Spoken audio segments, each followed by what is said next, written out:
Hi, everyone. You are listening to Radio Cherry Bombe, and I'm your host, Kerry Diamond, coming to you from Newsstand Studios at Rockefeller Center in the heart of New York City.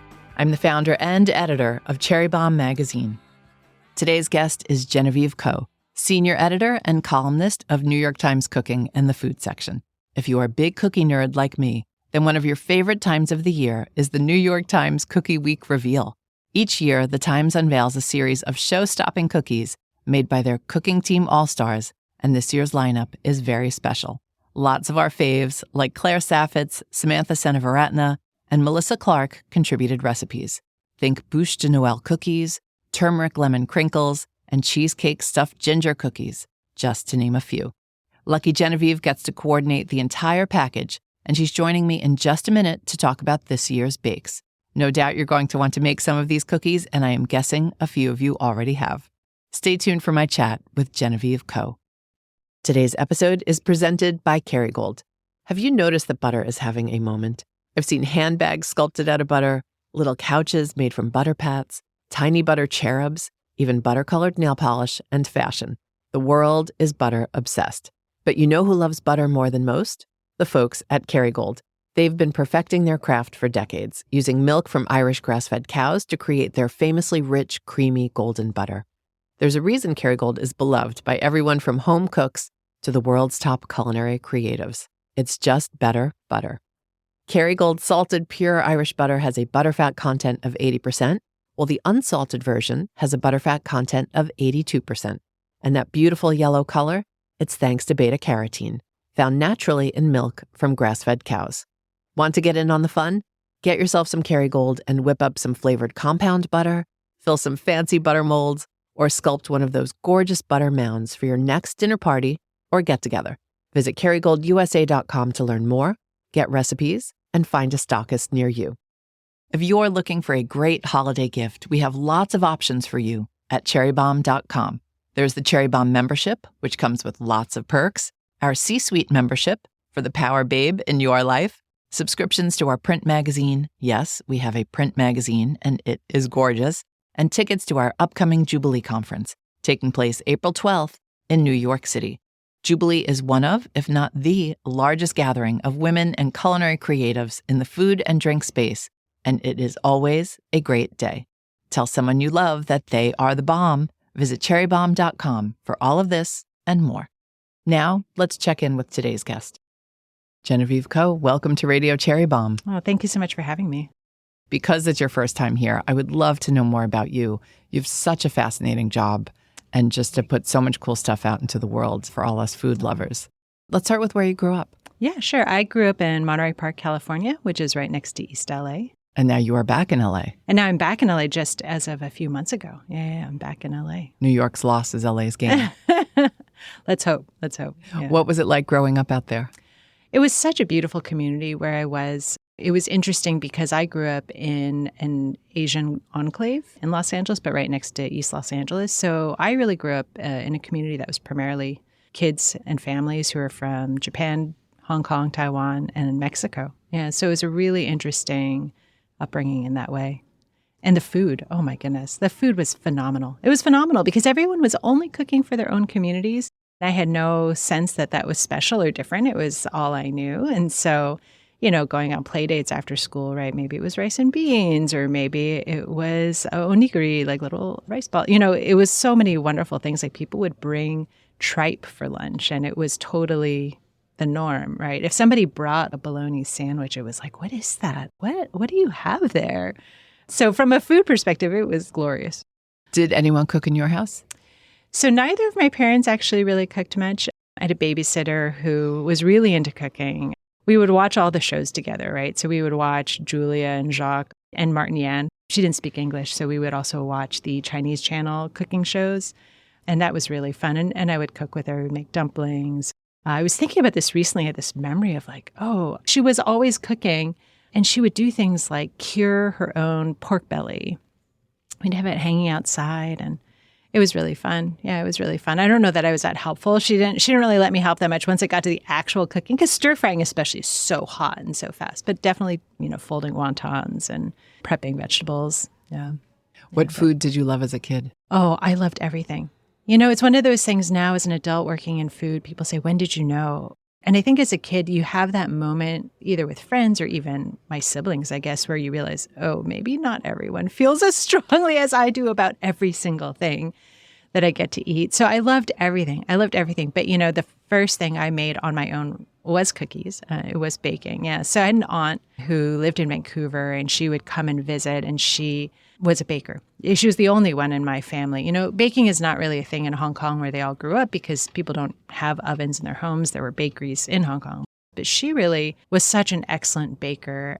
And so every time she came to visit, my grandma lived with us. And so every time she came to see her mom, she would bake with me. And at a certain point, I just thought, well, I can try this. Yeah, I can try this on my own with the Better Homes and Gardens, that red checked cookbook. And so I started with peanut butter cookies. That was my first ever foray into doing one entirely on my own. That was your gateway. Yeah, that was and then I've never stopped with the cookies. Yeah. I love a peanut butter cookie, so I can see how you got hooked on that. How about your career path? What career path were you on when you were younger? Oh, gosh. Like, what did you think you were going to do? I wasn't a stereotypical Asian in the way that I never thought I was going to be a doctor or a lawyer. I guess I was stereotypical in that I assumed I would be going to business in some, I don't know what that means. When I was a kid, I didn't really know. I didn't have any idea. I think I had some fleeting thoughts when I was in very distinctly both second grade and fifth grade, thanks to some wonderful teachers, that I would be a writer. We worked on these writing projects and I loved them. We made our own little books and that I really loved, but it wasn't somehow within my worldview. It wasn't a thing you could do, right? So I would say I loved reading as much as I loved cooking, for sure. It was just always in books and always writing and always enjoying that. I can see now, right, in retrospect, I can see now I had this glimpse of what I really loved. And I feel so lucky, truly, every day to get to do both of those things in my life and in my career. Did your parents put any expectations on you, career-wise? Well, yes and no. I think I had a sort of unique upbringing that way. I think my mom just wanted me to have some stability, right? She just wanted me to have a job that paid.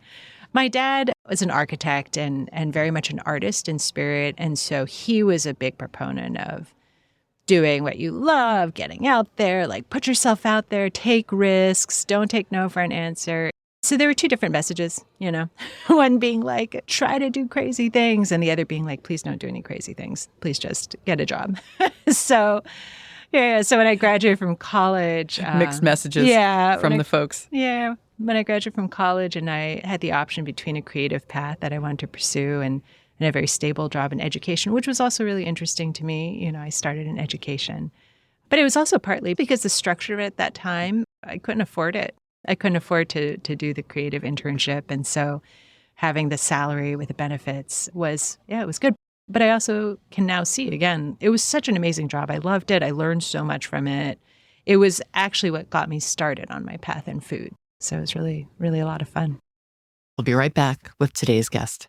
This episode is presented by Meridian Printing, the family-owned printing company based in East Greenwich, Rhode Island. Meridian has printed Cherry Bombe magazine for the past several years, and it's always a pleasure working with the team at Meridian. They are meticulous and professional and care more than any other printer we've ever worked with. They are amazing partners. When I wanted to print 3 covers of our Icons issue, they said no problem. When I wanted to put a Molly Boz poster in every copy of our Molly issue, they said we got it. And they were amazing about helping us get the pink shade just right for our new Ina Garten issue. If you have an idea for a magazine or a zine, or maybe you want to do books on demand, you should talk to the team at Meridian Printing.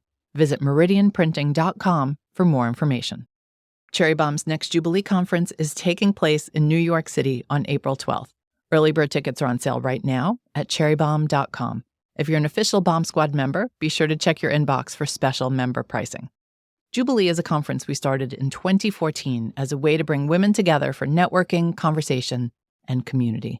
It's a beautiful day filled with friends new and old, great talks and panels, and amazing things to eat and drink. This year's Jubilee will be our biggest and our best one yet. Visit cherrybombe.com for early bird tickets. Prices will go up January 1st. The link is in our show notes. How did education lead to your food career? I was working in college admissions, and I was working in college admissions at Yale. It was a combination of the job requiring a lot of travel. So it gave me a lot of opportunities to try food across the country, around the world that I wouldn't have otherwise. I guess that's not true. I guess there are lots of jobs where you travel, but through this job, I had that opportunity to do that. And simultaneously, it's incredibly busy, but it also was sort of 9 to 5. It's a university job. And so I was able to go and work in restaurant kitchens at night and really start training that way. At that time, Mark Bittman, the food writer, was living near New Haven. And so I met him through a book signing in New Haven. And it was right when his career was really starting to take off. I mean, it already had. How to Cook Everything had already come out. And he had just signed, I think, his contract to be a columnist with the Times. And so he was just at this juncture of needing help, of needing a research assistant. I got to do that. And that was the greatest possible training in food writing. Had I not been in Connecticut, right? Had I come to New York City? I mean, I'm sure there's so many opportunities. You can never know. But for me, that path was so helpful. It was so great. I learned so much from him. But also, everything we did was so deeply rooted in home cooking and being in essentially a suburb in Connecticut. Well, New Haven's a city, but going to suburban supermarkets, I think really was a good foundation to start from there. Even though I was like training in a restaurant kitchen simultaneously, the work that I was doing in food writing was also, very home cook centric. Yeah. Had you quit your job at Yale? No. So you're doing all of this. Yeah, I look back at that sort of energy. I know. It was like when I had my internships, all the part-time jobs I had to afford the internship. Yep, exactly. And I was like, who was that person? Who was that person? Yeah. I would book it out of the office to make it to the restaurant by the time service started, to be on the line, right when service started. And then every Saturday and Sunday, right? Those were the big days, to be on the line cooking all day and then researching for Mark at starting at whatever it was, 11 p.m. You said you learned a lot from Mark. What were some of the things you learned from him? Oh, the very fundamentals of how to write a recipe. What does a head note? What function does it serve? How should you list ingredients? How should you write instructions? Real fundamentals. Yeah. I wouldn't say it's rocket science, right? Because everyone in the world, back in the day, it was like recipe cards. Now it's blogs or TikTok captions, right? Anyone can write a recipe, but to do so in a way that isn't just compelling, but truly walking someone through a recipe, like hand-holding in that way. So all the way from the real nuts and bolts of that to just so much about food. It was really an education. We were working on the book, The Best Recipes in the World. That was the first one. And then afterwards, we did a bunch of others, but that was the very first one. He was such a great teacher. He would just hand me this huge stack of here are the foundational books for these different cuisines. And we would just go through them and research, where is this dish from? What are the fundamentals in it? How can we do this dish in a way that works for home cooks and is true to its roots? And then also at that time, he was still collaborating on chefs' cookbooks and would bring me along. And that was, oh my gosh, how special was it to walk into Jean-Georges' kitchen and to be cooking alongside him as a 22-year-old? It was amazing.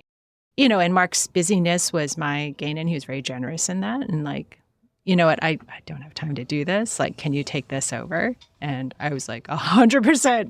That too was a huge part of it. Learning how to collaborate with chefs, learning how to convert chefs' recipes into written forms that are workable for home cooks, while again staying true to who they are. And and then the art of ghostwriting at that time too. Learning how to write in someone else's voice. So right, because you went on to work on some books with big chefs. Yeah. Which ones are you allowed to talk about? I used to do some ghostwriting. You sign a fair number of contracts that say you can't talk about it. I think, obviously all the ones on which the chefs generously shared the byline with me, for sure. I can talk about those. They were all really great. Yeah, Jean-Georges was incredibly generous for who he was. Again, I was just this fresh out of school kid and was really generous and kind. And from there, my first solo collaboration was with Piché Ong, great pastry chef. I still love that book. I still cook from it all the time. Tell us the title. The Sweet Spot. Yeah, so those are Asian-inspired desserts, The Sweet Spot. Yeah.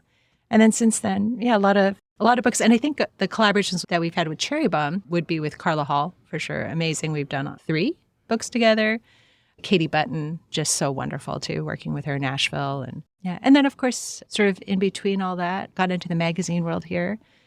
And that was really fun too. That was that big education, a lot of years in there, working in test kitchens and working, just across all the different departments in a magazine. Well, you're clearly a bit of a chef whisperer. What's the secret to that?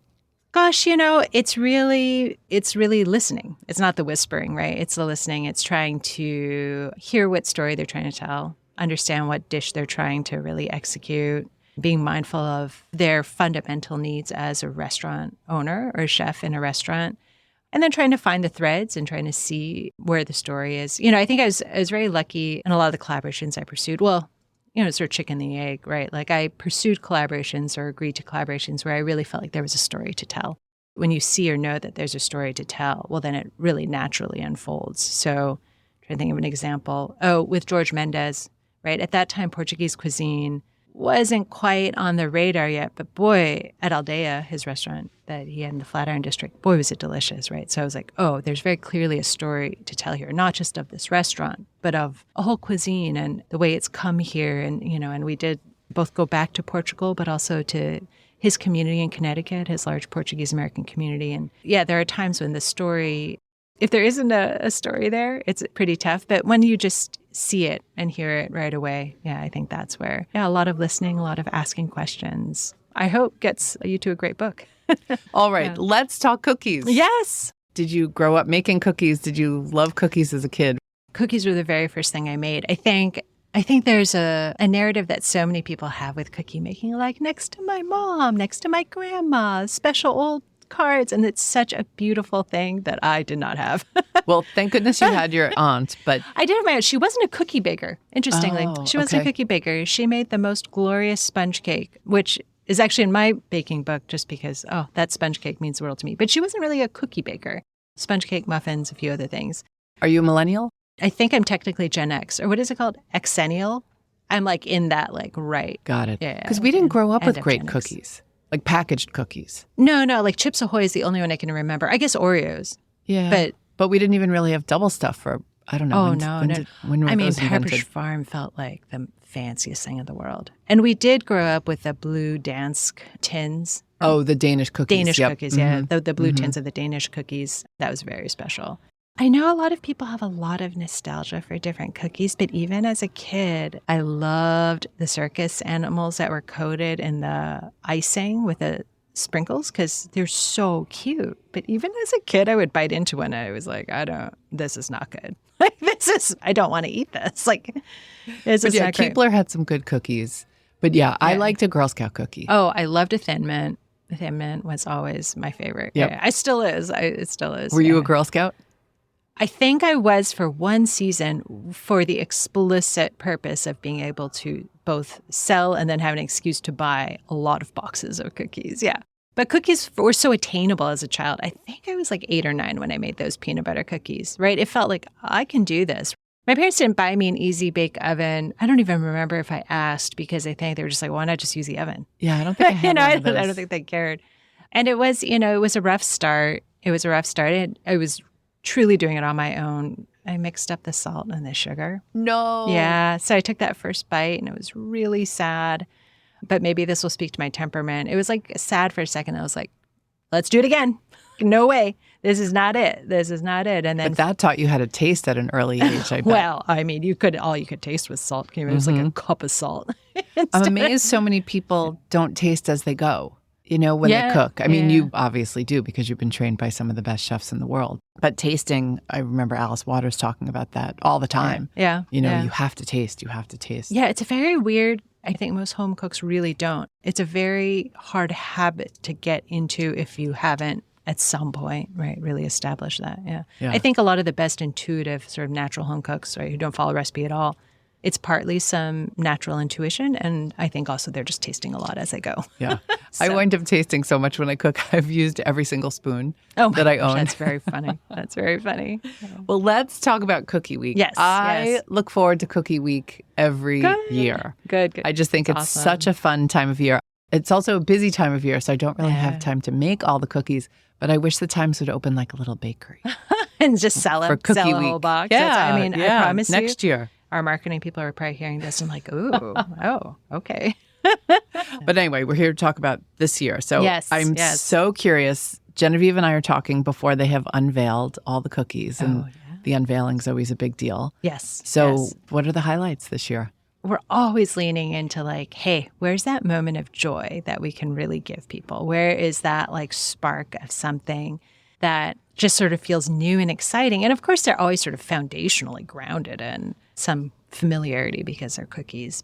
But yeah, we work really hard with our creative and brilliant recipe developers to say like, hey, wildest dreams, like what kind of cookie do you want to make? What will make you and those you love so happy, right? We really think about Cookie Week as much an exercise in like the spirit of sharing as it is, just like straight up cookies. We're not just thinking about the technicalities, but really like, hey, what's going to make someone so happy if they were to receive this? Or for people who are really hardcore bakers, I think this is a lot of the joy we're looking to spread is people who are so into baking who get so excited to try something new and exciting in the kitchen. And that, that's also a way of doing it. And then other people who don't bake at all, who maybe don't even care that much about eating cookies, but just want to see it, right? They just want to like look at it and be like, this is so fun, and watch the videos and be so into the videos and to see the digital, like those images or. And they're always gorgeous. I mean, for somebody who's like a print nerd like me, I just love seeing the print execution. Oh, good. Because we work super hard on all of it. Yeah. To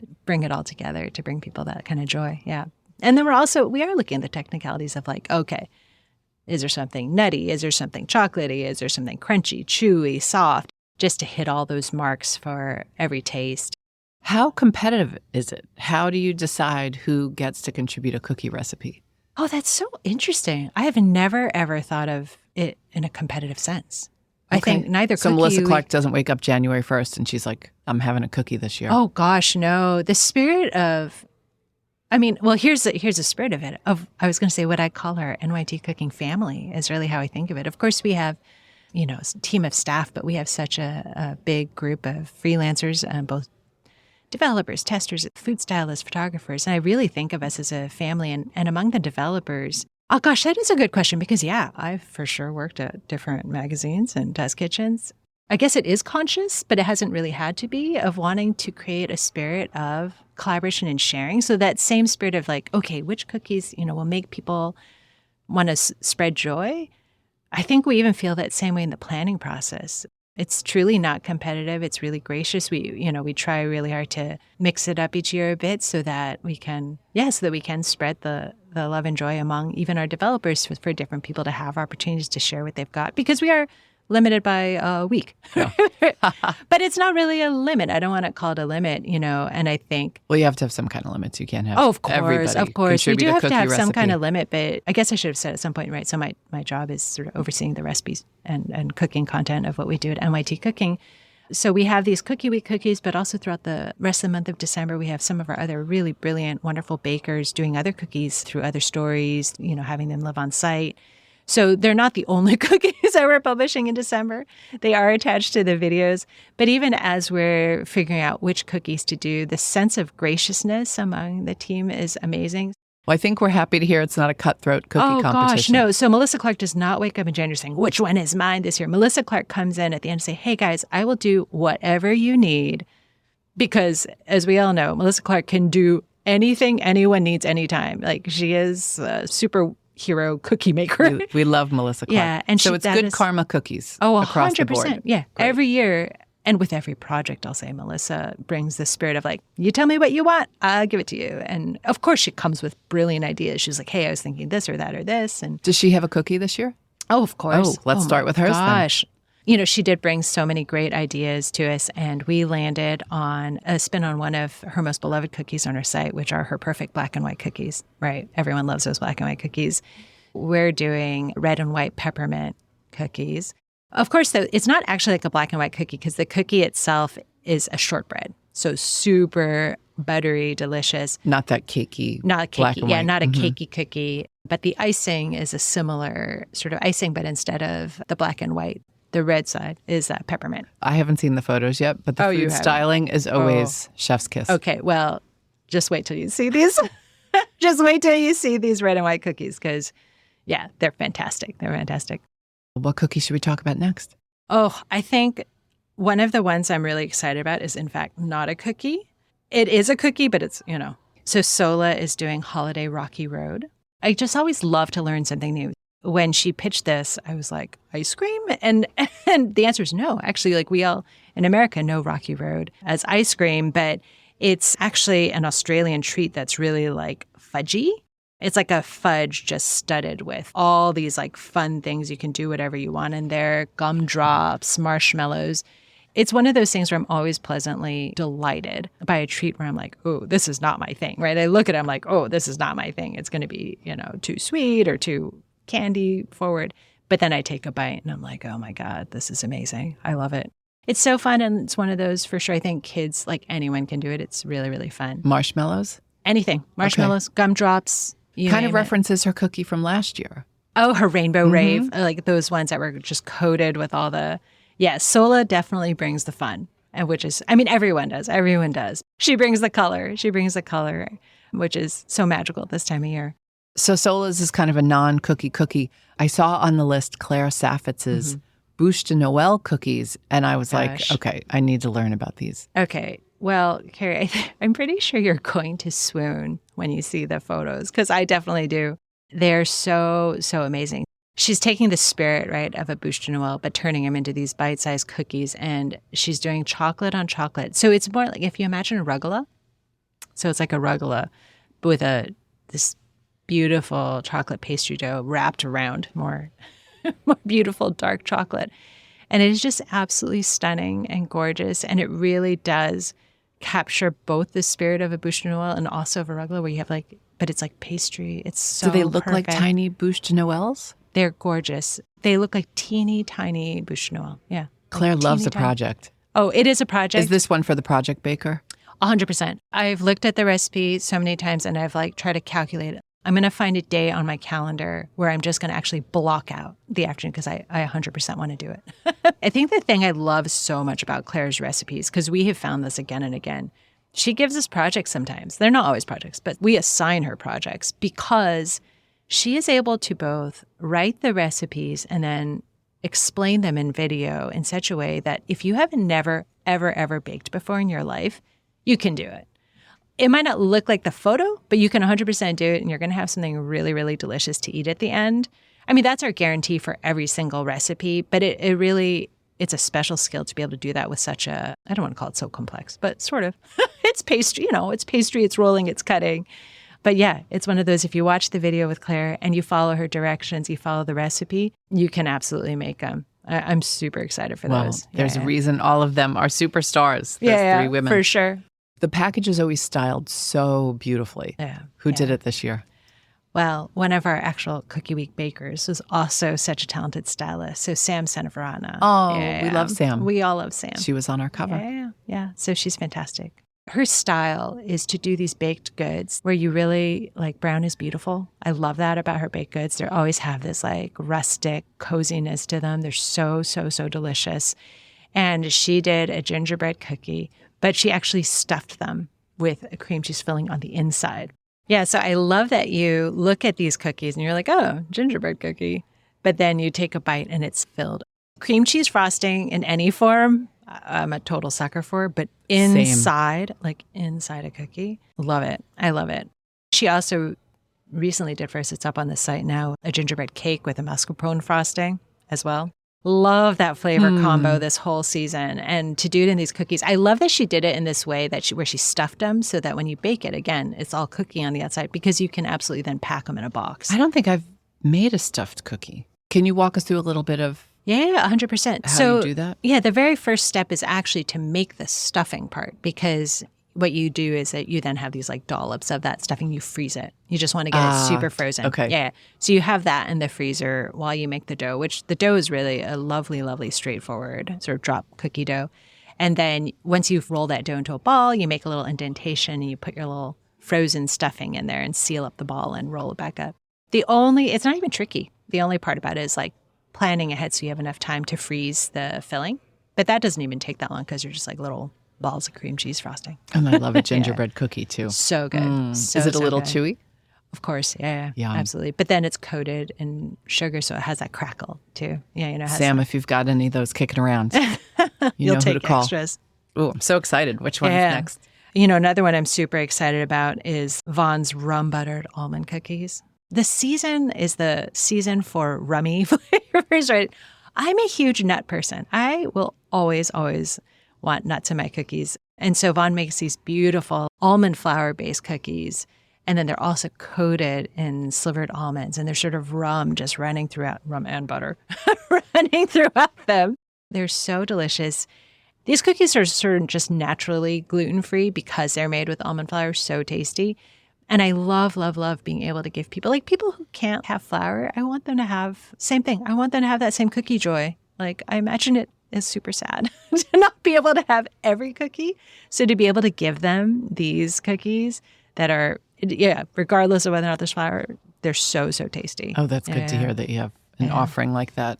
Tell us one more. And then Eric went the crinkle route this year. And so we played around with so many different crinkle ideas, like which way we were going to go. And we decided to go lemon turmeric. Eric is so great at bringing in these surprising flavors. I still remember the day he pitched me gochujang caramel cookies. I was like, whoa, what? I was like, yeah, if you like, go for it. Like, let's try it. Let's see it. And this year with the turmeric, right, you really want to lean hard into turmeric, which is such a delicious flavor, but it's hard. It's bitter, right? It's bitter. But he balanced it so beautifully with lemon. It's so lovely. They look like little rays of sunshine because they're, crinkles. So they have that powdered sugar coating that's all cracked up. But then beneath it, you get this glow, right? You get this yellow glow. And I would say, last but certainly not least, is Sue Lee. Sue Lee is somebody who styles for us a lot and then also develops recipes for us. And she, boy, does she bring it with her cookies. This year, she's doing a shortbread that's matcha and black sesame. She has a great method for how you get the sort of stripes in the shortbread. I just love these sorts of flavors where, in a season of sugar bombs, I don't know how else to phrase that, you have the sort of tannic aspect of matcha and that real nuttiness. So it's a real savory nuttiness of black sesame in this shortbread. So delicious, so delicious. And I love that they're very sleek, right? Because they're that sort of dark green and charcoal. They're very sleek looking, but also just so delicious, so tasty. Yeah. Oh, they all sound so They're good. so good. And oh my all gosh, together, I have to find time to make them all. I know we're spoiled because, you can pop by the shoot and have them all at the same time. But I know I need to figure out, I want to set aside time on my calendar to make all of them. I'm really, really excited. I would love to be a fly on the wall for the conversations about the vetting and the deciding which ones that everybody's pitching are going to make the final cut. I'll be honest, it takes weeks. Even then, sometimes we go back and we'll tweak and we'll tweak and we'll tweak. And it's really funny because when Cookie Week started, it was a brainchild of Scott, who's the head of all of our video, and Vaughn, who works on our culinary videos in deep pandemic. That's what, they just wanted to bring people some joy at home. And they had people just, what cookie do you want to do? Film it in your kitchen. It was so organic. I think we still try to maintain that sense of this organic, like, hey, what's true to you? But then, of course, as you know, once you have a big print and digital package involved, you really want to be thinking about colors and shapes. And then for me, from the culinary side, I always am thinking about home bakers, right? I want that aspirational project. And I really want ones where, like an 8-year-old. An 8-year-old can make and be like, cool, look at what I did. Though, sometimes we have maybe not 8, but 10-year-olds who show us their creations. That and I'm has to be so much fun for you because, I know after the cookie package drops, seeing all the folks on Instagram who make the whole thing. Yeah. And does Constellation Inspiration? Yes. Is she one of the ones who does it beautifully? Mm-hmm. We're food professionals. Amy Ho, right? Yeah. Mm-hmm. A lot of us have worked in pastry kitchens and bakeries, and we're all like, how did she do that? She does it so fast from the moment of the drop to when she posed. Oh, I always thought you guys knew her and maybe gave her the recipes early. No, not at all. I don't know how she does it. No. Everything she does. Her gingerbread houses. Oh, my gosh. She's such a talent. I think our marketing team is partnering with her this year because she's just been such a friend to Cookie Week. And we're so touched. We're just so we're really touched by it. But it is fun to see, what everybody makes. And everybody's looks different. Their cookies. 100% every year. Human touch comes through. 100%. Yeah. That's what I love about them. Well, how much fun. Do you wind up having dreams about cookies? Are you so deeply immersed in this? Oh, 100%. 100%. I have had so many dreams where I am Cookie Monster. And I'm like, But often I have actual standing over the mixer dreams. What am I actually going to put in there? Yeah. What am I going to put in next? I definitely have dough rolling dreams. They're not anxiety dreams. I have those too. Those are different. They tend not to be around the baking. Those tend to be around like spreadsheets, But no, the baking ones are always good ones. They're sort of these like wonderful ones. So this year, the cookie I did is an old-fashioned shortbread. By old-fashioned, I mean sort of, it's my drink of choice. I love an old-fashioned. So trying to take the bourbon, the cherry, the orange twist and get those flavors into a shortbread.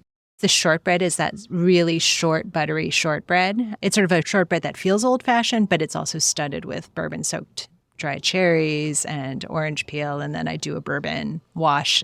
Again, speaking of joy, we also just love to collaborate with all of our colleagues at the time. So we're doing a big 31 Days of Joy across lots and lots of departments. Well, I was going to mention, it's so convenient now you have your wire cutter friends because, I read wire cutter. I just saw like best sheet pans, best butter, our friends at Kerry Gold. Yeah. So we're collaborating with them too on a few different cookie stories. Getting rid of my black plastic utensils. 100%. That's a big thing right now. Yeah. So it's been super fun to do that. But in terms of dreaming about cookies, I find that my best ideas for dishes, savory or sweet, but especially sweet ones, is just at the end of the day, lying in bed and thinking about like, what do I want with it better? What do I want with it? Yeah. What shape do I want? Do I want it rolled, chill, cut? So I think falling asleep that way inevitably results in stand mixer dreams. Do you still write cookbooks? I haven't in a long time, just for lack of time. I really miss it. Mm-hmm. My poor agent. Hi, Leslie. Sorry. Keeps pinging me. And you left us. You left New York. You're LA girl now. Yeah. So I just moved to LA. Big baking scene in LA now. Oh, my goodness. So many delicious bakeries. So many great bakers out there. Yeah, it's super fun. And I do come back pretty frequently to be with my colleagues at the time. So it's really wonderful getting a taste of both cities and seeing what different bakers are doing in those places. It's a lot of fun. It's a lot of fun to experience those different tastes. It's a different vibe. It's all delicious. What are your thoughts on a little bit of an underbake for a cookie? Oh, interesting, because I'm not a rock. You're not? I'm not. Because I was going to send people, you to a place called Fleurs et Sel, which is a beautiful little bakery. But she does these really interesting cookies. But there's a little bit, they almost look like a little UFO. Oh, but there's a mound and a little bit of an underbake. Yeah. So I think one of the things with my particular role that I'm super mindful of, maybe this is partly having come up in a more old school media world, I'm really mindful of there are things that maybe I don't like, but I know that a lot of other people like them. And there's nothing wrong with that. You're such a diplomat, Genevieve. No, but that's real, because I remember, I don't know, you probably remember being in like old school meetings, like, well, I hate that, so we're not publishing it. I'm like, oh, what? I won't lie. There are things that I think are full on like wrong. So I'm like, well, this is objectively not how a cookie should ever be. But no one gets into media for lack of opinions. Yeah, like 100%, I believe that. But I totally understand the raw cookie dough thing. I know it is huge. I am not a fan. Oh my God, I love cookie dough. Love the edge of a raw cookie dough cookie. I just want to eat the middle. So like if I buy a Levain cookie, for example, I will eat that very outer edge and then give the rest We would be good roommates. Yeah, exactly. Right. So these UFO cookies you're talking about, I'm like, ooh, that edge sounds delicious. Anyway, it's a beautiful little bakery, but there's so many now. You've got so many bakers out there. Yeah, for sure. Yeah. It's really, and I love too going to pop-up bakers to see what up and coming people are doing. It's really fun. And I love seeing what home bakers are doing. What's the best cookie you had this year? Oh my gosh, the best cookie I had this year. I have been thinking about this cookie I recently had in LA that's really an oldie but goodie. There's this really long time place called Julienne in San Marino, California, which I was first introduced to when I was in high school. I think they've been around since the 90s. And they have this cookie called the Jumble Cookie, which they've had forever and ever. I made the recipe from a clipping that I took in the New York Times. And it's called a Jumble Cookie because it has like almonds and walnuts and pecans and chocolate chips and dried fruit and all this stuff. And this particular time, this last time I got it, they changed something. And it was so fantastic. It was always a good cookie. That's when I like to be surprised by like, I don't like to discount the places are not hot and new, like, oh, everyone's talking about, everyone's going to, this place or that place. And a lot of times those places are fantastic. But sometimes you go to an old school place, and I'll be honest, I was just there because I was filling up my gas tank on the corner. And I was like, I need a cookie right now. I'm just going to grab a cookie. It was not an intentional scouting. I was just like, ooh, they did something different. It's fantastic. It was really good. Yeah, don't sleep on the classic places. Don't sleep on the classic places. I was thinking about that the other day because now with TikTok and everything, it's almost impossible to get near a new place these days. Oh, that's true too. But, we're lucky in a place like New York City. We've got so many good, solid, like existing businesses and classics. Yeah, that's true. What would maybe be my cookie of the year? Brianna Holt, who's the baker up at Tandem Roasters in Portland, Maine. Oh. She does a white chocolate or maybe like a caramelized white chocolate cookie. Oh my gosh. That sounds so chewy. Good. That sounds so good. Really just an epic cookie. Oh, that sounds really good. Yeah, Brianna, always thinking about that cookie. Oh, She's also a great baker. Everything she makes is I know. good. We did her recipe. Eric Kim went and got her recipe for her sugar biscuits. Oh, she's really well known for her biscuits. Yeah. I was like, I'm going to make the time to be the recipe tester on this one. We have a wonderful, wonderful, huge crew of freelance recipe testers. But I was like, you know what? I think I better test this one just because I wanted to eat them. Before we let you go, let's do a little speed round. Oh, fun. What beverage do you start your morning with? Coffee, black. What's always in your fridge? Oh, what is always in my fridge? Some fruit. Always some fruit. Yeah. Okay, well, good thing you're back in LA. Yeah. 100%. Best farmers markets. That's right. Oh, so lucky. What was your favorite food as a child? Gosh, I would have to say dumplings. Always dumplings of some sort. Yeah. Still. All the types. face you were making, I was like, she still loves her dumplings. Oh, yeah. Can you tell? Yeah. Every single type of dumpling. Yeah. What is your snack food of choice? Ooh, that's ever changing. My most recent one on pure impulse, bugles. I can't explain it. Oh, a bugle. I haven't had one of those in a long time. I hadn't had one in a super long time. And for some reason, I just walked into the store and I was like, ooh, bugles. Okay. What are you streaming right now? I just started and I'm excited to finish Interior Chinatown. Oh, I saw a trailer for that. It looks so good. I love the book and I'm so fascinated to see how because the book was so amazing. And I'm so interested to see how they're turning it into a show. And it takes place around a restaurant. Yeah. What's your favorite food film? Ooh, tough one.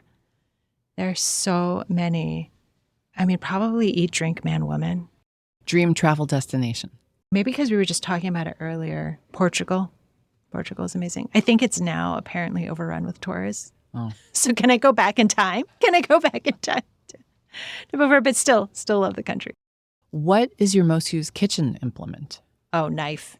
For sure. Full-size chef's knife? I think, though, this doesn't count. It's one of those cheater answers. I really cook with my hands a lot. Just mixing. Yeah. So hands. Okay, But then if you're talking about an actual tool, then knife. Right. I'm an 8-inch chef's knife. Yeah. Longer than that is too long for I'm short. It's too long for me. And then 6-inch, I do have a 6-inch that I just use for, little tasks, but yeah.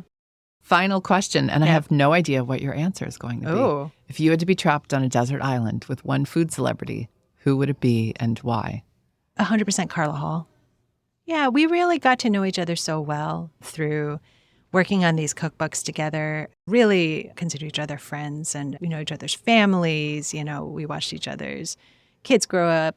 And that would really be why. We're already friends. We get along great, right? We found that like our rhythms. We work together so well. And we also, we've stayed at each other's places a bunch. Oh, that's so nice. Yeah. She's fantastic. She's been on the show twice. Fantastic, and I'm just always struck by what a great storyteller she is. How funny she is, but then what a deep, thoughtful person she is. Yes. Because sometimes you only know like the public, lively Carla. Sure. No, she is such an insightful thinker and phenomenal cook. I think a lot of people don't get a chance to eat her food from her hands. Boy, she's so talented. But also, she is I always say, it's not just that she's as nice as she seems on camera. She's actually nicer. Like she's actually an even kinder person than you get on screen, which is already a super nice person. Yeah. Oh, well, good answer. Yeah. Well, Genevieve, so nice to meet you. And it was so great to be here. So nice to chat with you and learn a little bit more about the cookie package. Always happy to talk about cookies and always happy to just chat with you too. That's it for today's show. I would love for you to subscribe to Radio Cherry Bombe on Apple Podcasts or Spotify and leave a rating and a review. Anyone you want to hear on an upcoming episode? Let me know. Our theme song is by the band Tra La La. Joseph Hazen is the studio engineer for Newsstand Studios. Our producers are Catherine Baker and Jenna Sadu, and our editorial coordinator is Sophie Kais. Thanks for listening, everybody. You're the bomb.